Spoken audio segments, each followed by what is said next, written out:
मेरा ख्याल है तुम्हें अपना नाम स्वामी सुनीलानंद रख लेना चाहिए। क्यों? तुम जो आदिवासी की बस्ती में जाने को कह रहे हो, ये कोई नॉर्मल आदमी की बातें हैं? तो तुम्हारा मतलब है मुझे पागलपन का दौरा पड़ा हुआ है? आदर्शवाद और पागलपन में कुछ ज्यादा फर्क नहीं। ये आइडियल, असूल, फर्ज बहुत भारी लफ्ज है। इनके बोझ के नीचे दबकर जिंदगी यूं ही बर्बाद हो जाती है। बड़े बड़े बिजनेस चौपट हो जाते हैं। बिजनेस? तुम तो ऐसे बातें कर रही हो जैसे डॉक्टर भी कोई बिजनेस हो, जूतों की दुकान हो, लॉन्ड्री हो या कोई होटल। सुनील, मेरा ये मतलब नहीं, लेकिन ये सेवा वगैरह की जो बातें कर रहे हो उसके लिए और बहुत से डॉक्टर हैं। एक तुम्हें क्यों? अगर सभी ऐसा सोचेंगे तो पहला कदम कौन उठाएगा? नीता, मैं तो ये सोचकर आया था कि तुम मेरा साथ देना पसंद करोगे, मेरे साथ चलो। मैं? तुमने तो कहा था कि तुम्हारे साथ जिंदगी और मौत दोनों मंजूर है। मंजूर है, लेकिन वहां नहीं, यहाँ। और वो लोग हम जैसे डॉक्टरों की फीस पे क्या दे सकेंगे? शहर की बात तो तुम जानते हो। साल बदलने से पहले हम कार बदल दिया करेंगे।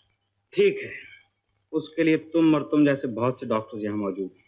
रही मेरी बात, मैं वहीं जा रहा हूँ जहाँ एक डॉक्टर की सही मानों में जरूरत है। तो फिर तुमने जाने का फैसला कर लिया? हाँ नीता। वापस कब आओगे? कौन जाने। मैं इंतजार करूंगी। Best of luck Sunil. Thank you. एक लंदन ब्रिटेन डॉक्टर वहां कितने दिन रह सकेगा?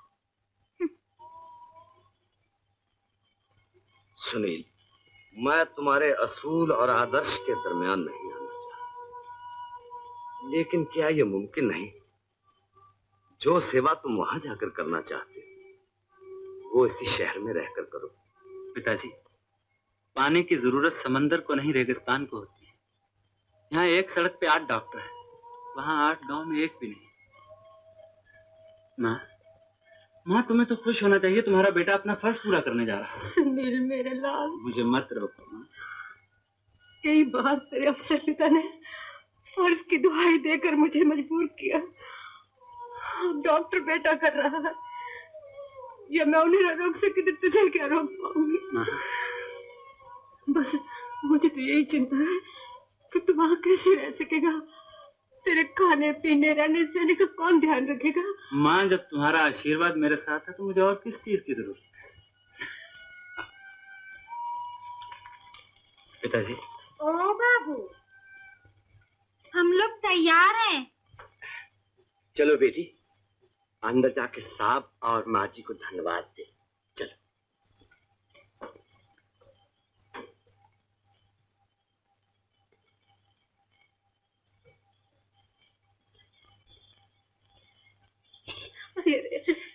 बेटी, मुझे तो कुछ आता वाता नहीं, क्या कहूँ।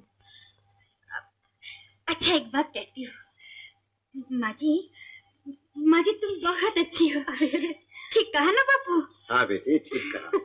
सुनील, इस बात का खास ध्यान रखना कि उस गांव में किसी को ये पता न लगने पाए कि तुम मेरे बेटे हो। पिताजी, मैं कोई ऐसा काम तो नहीं करने जा रहा जिससे आपको शर्मिंदगी उठानी पड़े, बल्कि मेरी तो यही कोशिश रहेगी कि आपका सर फख्र से हमेशा ऊंचा रहे। ये तो ठीक है, लेकिन जहां तुम जा रहे हो वहां के डाकुओं को गिरफ्तार करने की मैं कब से कोशिश कर रहा हूं। अगर उनके सरदार लाखन को यह पता लग गया कि तुम मेरे बेटे हो तो हो सकता है कि तुम्हारी जान खतरे में पड़ जाए। पिताजी। सुनिए, तब तो मैं तुम्हें नहीं जाने दूंगी। एक बार पहले भी तुम उनके हाथों पड़ चुके हो। माँ जी ठीक कहती है बाबू, भगवान न करे कल को कुछ हो गया तो मैं क्या मुंह दिखाऊंगा। हमें अपने नसीब पे छोड़ दो बाबू। चल बेटी। ठहरिए चौधरी जी। पिताजी, दुनिया अभी तक वो बंदूक नहीं बना सकी जो सच्चाई का खून कर सके, नेकी को खत्म कर सके। इजाजत दीजिए। निकल जाओ बाहर, जाओ। भगवान, खोल दरवाजा, खोल दरवाजा। क्या बात है बाबा? अनर्थ, घोर अनर्थ। अरे देखो ना, अपने बाबा के होते हुए शहर का डॉक्टर झूठा धंधा करने आया है। मैं कहता हूँ इसको बाहर निकालो, निकालो बाहर, निकालो।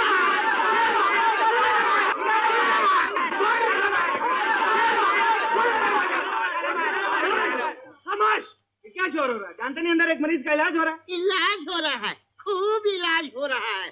कान में कनपुटी लगा के यूं यूं किया जा रहा है, सुइयां कोची जा रही है। तो तुम्हारी तरह घास फूस खिलाने डॉक्टर हैं, दवा देते हैं। अरे हाँ। बाबा, पानी में मंत्र पढ़ने से तो दवाई बनती है। ये बता दे जूड़ी बुखार का मंत्र पढ़ के। बताता हूँ मंत्र। ये लोग ठग हैं। देवी जो माँ है, कहीं किसी की जान लेती है। ये मंत्र देवी का नहीं, किसी राक्षस का। देवी को राक्षस लेता है। नहीं नहीं, देवी को नहीं, तुम्हारे इस ढोंगी बाबा को। अपमान, बाबा का अपमान। अरे बाबा के भगत होके क्या खड़े खड़े मुंह देख रहे हो? अरे बेटा, धिक्कार है ऐसी भक्ति पर जो इतना सुनकर हाथ में लाठी ना आ जाए। कैसे नहीं आ जाए? मारो, उठाओ लाठी, मारो, मारो।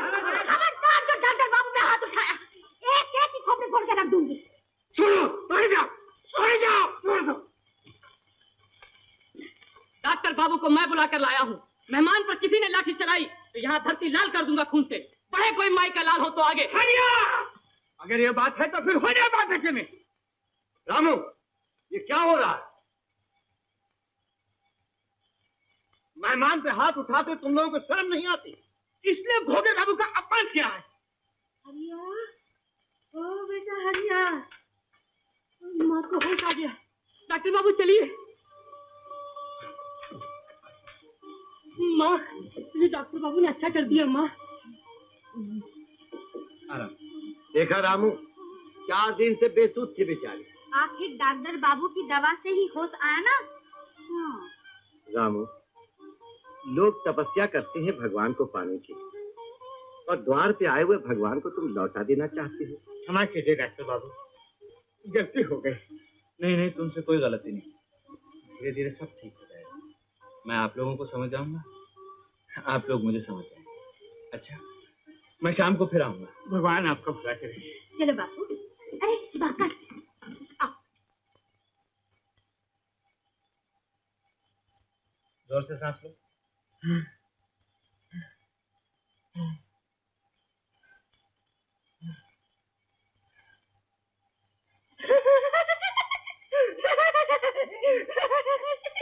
क्या हो रहा है? साहब गुदगुदी हो रही है। चुप करो, देखने दो। ए बुधुआ, क्या ही कर रहा है? ये डॉक्टर बाबू हैं, तेरी जरूरत थोड़ी है। तुम जा सकते हो। राम राम बाबूजी। राम राम। फुलवा, सबको दवा दे देना, याद है ना जैसे मैंने बताया था? हाँ डॉक्टर बाबू। नीला ढक्कन। सामू, रामू, दे सामू, ये 3 खुराक, एक सुबह, एक दोपहर, एक शाम। जा। लाल ढक्कन। रामी, रामी आओ। देख रामी, 2 खुराक, एक सुबह, एक दोपहर। जा। काला ढक्कन। डॉक्टर बाबू, ये काला ढक्कन किसका है? काला ढक्कन ये इसका है। अरे बारी बारी आओ, बारी बारी आओ। जाओ पीछे जाओ। अच्छा दयाल चाचा, मैं चला पतलीपुर, वहाँ के मरीजों को देखना। ए बाबू, मैं भी तुम्हारे साथ चलूंगी। तू कहाँ चली पगली? अरे बाबू, डॉक्टर साहब को तो रास्ता भी नहीं मालूम, और फिर वहाँ भी झगड़ा वगड़ा हुआ, लाठी वाठी चली, और तुम मरमरा गए तो। अच्छा चलना चलना, पहले सबको दवा तो दे दो। क्या? दवाई दे दो सबको। अच्छा, आओ बाबू।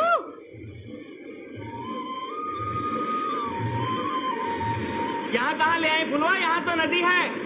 पतलीपुर जाने का यही रास्ता है बाबू। क्या? पतलीपुर जाने का यही रास्ता है बाबू। ये पानी में से?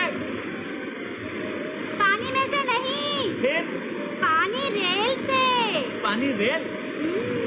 पानी में रेल चलती है? हाँ बाबू। ये नहीं हो सकता।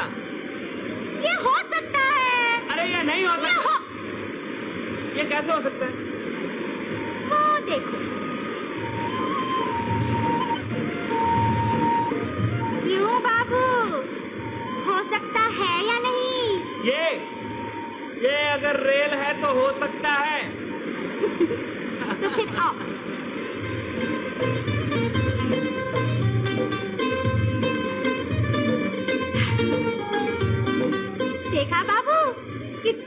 अच्छा रेल है। बहुत अच्छा, बैठ।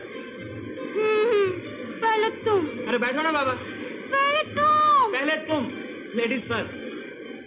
क्या कहा? हाँ? हमारे यहाँ रस्म है औरत पहले। वाह बाबू, खूब रस्म है तुम्हारा। लड़ाई में भी तुम लोग औरतों को ही पहले भेज देते हो? अरे बिल्कुल नहीं, हमारे यहाँ तो औरतें सिर्फ घर में ही लड़ाई करती हैं। अच्छा बैठो, देर हो रही है। मैंने कहा बैठो, देर हो रही है, पत्नीपुर जाना है। अच्छा बैठ।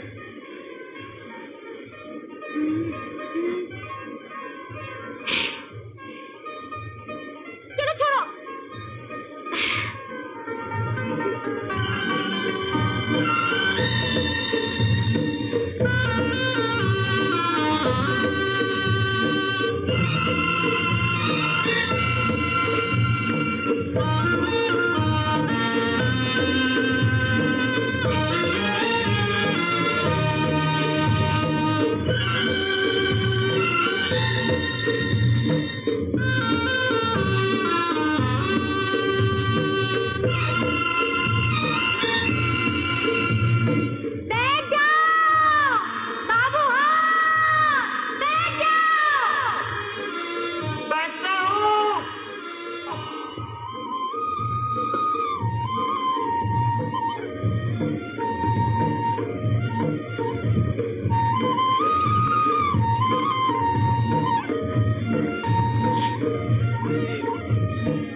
रोक क्यों दिया था खामखा?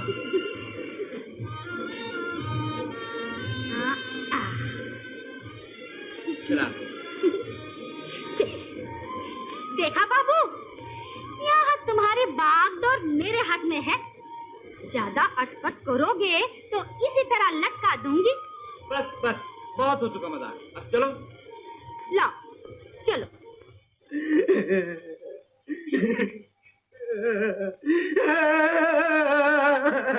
अरे अब रो मत बेटा, सूरज डूबे तूने रोना शुरू किया था, अब सवेरा होने वाला है, अब तो चुप हो जा बेटा। कैसे चुप हो जाओ बाबा, लक्ष्मी चौराहे से मुड़ गई।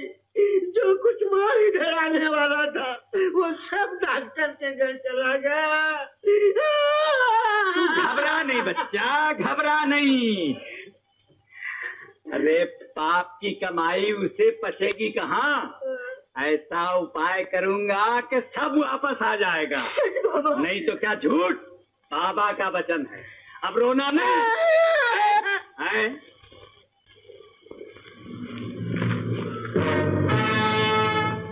कौन हो तुम लोग? रास्ता क्यों रोक रखा है? तुम लाखन सिंह को नहीं जानते? जानने की जरूरत ही क्या है? हाँ, सुना है कि इस नाम का एक डाकू है। अगर वो तुम हो तो मुझे अफसोस है, मेरे पास इन दवाओं के सिवा कुछ नहीं। मैं जानता हूँ तुम कौन सी दवा लेकर आए हो।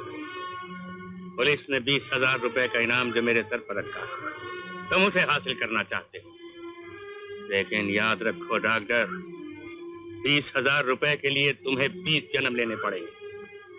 अगर तुमने लाखन के बारे में कुछ भी सोचा तो लेने के देने पड़ जाएंगे। लाखन सिंह, कानून और डॉक्टर का फर्ज अलग अलग होता है। मैं सिर्फ एक डॉक्टर हूं। वैसे जहां तक 20,000 रुपए का सवाल है, उसे जरूर हासिल करना चाहूंगा, क्योंकि मैं जो हॉस्पिटल यहां खोलना चाहता हूं उसके लिए मुझे रुपयों की सख्त जरूरत है। लाखन, एक सलाह दूं, जिंदगी में तुम भी एक नेक काम कर ही डालो। अपने आप को किसी ऐसे आदमी के हवाले कर दो जो तुम्हें गिरफ्तार करा के 20,000 रुपए की रकम तुम्हारे नाम से हॉस्पिटल को दान दे दे। डॉक्टर, लाखन, दिल दाहिनी तरफ नहीं बाईं तरफ होता है। दिल की बातों में लाकर न जाने तुमने किस किस को भुलावा दिया है, लेकिन मुझे न दे सको। ठीक कहते हो। जब तुम्हारे पास दिल ही नहीं तो मेरी बातों का तुम पर क्या असर हो सकता है? डॉक्टर, आज और इसी वक्त ये बस्ती छोड़कर चले जाओ। क्यों? क्योंकि मैं कहता हूँ। तुम कहते हो? सूरज तुम्हारे कहने से निकलता है, दिन और रात तुम्हारे कहने से होते हैं, जिंदगी और मौत तुम्हारी मर्जी से होती है। जिंदगी तो नहीं मालूम, लेकिन मौत मेरी मर्जी से जरूर हो सकती है। तुम्हें यकीन नहीं आता?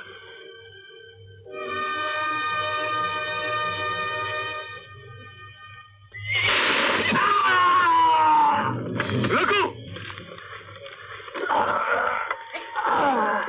देखा, मौत भी तुम्हारी मर्जी से नहीं हो सकती।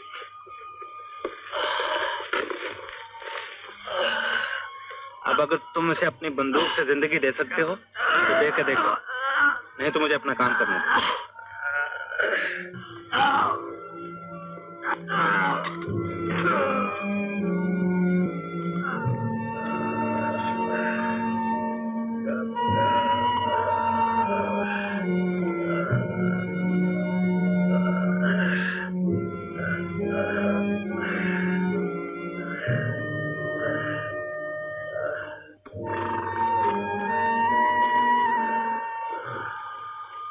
देखा, मेरे इंजेक्शन की एक सुई तुम्हारी बंदूक की हजारों लाखों गोलियों से ज्यादा ताकतवर है।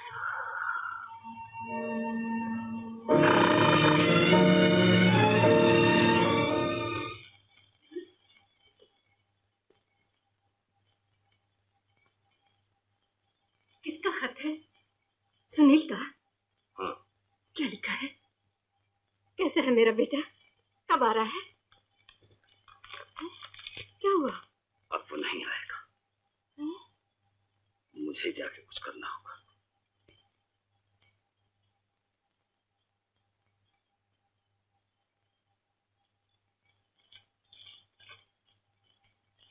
मैं यहाँ कुछ दिनों के लिए आया था, लेकिन यहाँ एक डॉक्टर की कितनी जरूरत है ये समझते हुए मैंने तय किया है कि उन कुछ दिनों को पूरी जिंदगी में बदल दूं। जो हॉस्पिटल मैंने यहाँ बनाया है उसे कोई देखेगा तो चिड़ियाघर या कोई अजायब खाना समझे। लेकिन पिताजी, ये है बड़े काम का। मेरा ख्याल है एक अच्छे हॉस्पिटल के लिए सिर्फ पक्की इमारत और चमकते हुए फर्नीचर की जरूरत है। जरूरत है तो काम करने वाले हाथों और महसूस करने वाले दिल की।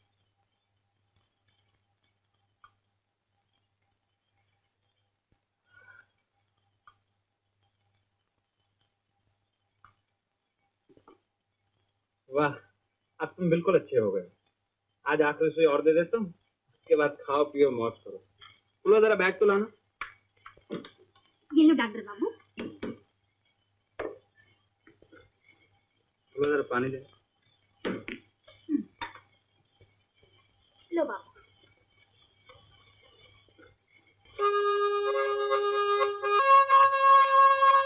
ए बाबू,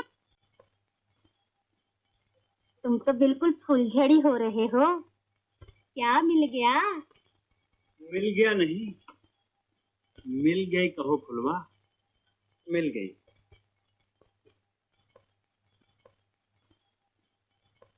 मिल गई? मिल गई, मेरे सपने की पहली झलक। हाँ, तो सपने भी कभी सच्चे होते हैं। होते हैं।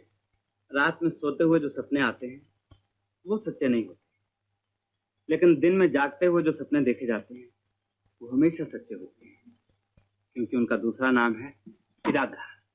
देखो कितना अच्छा हॉस्पिटल बना है।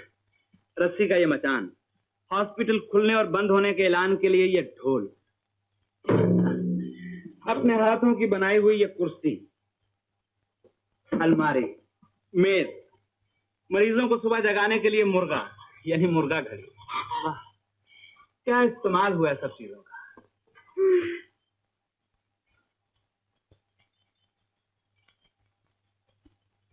ए बाबू, एक चीज तो बाकी रह गई।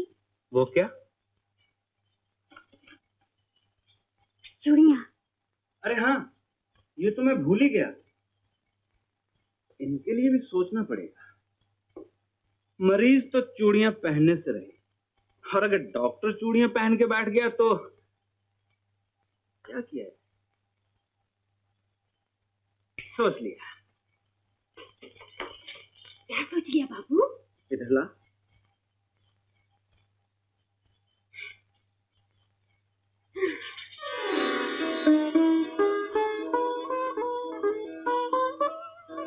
ये क्या कर रहे हो बाबू? चूड़ियों का इस्तेमाल, कंपाउंडर का इनाम।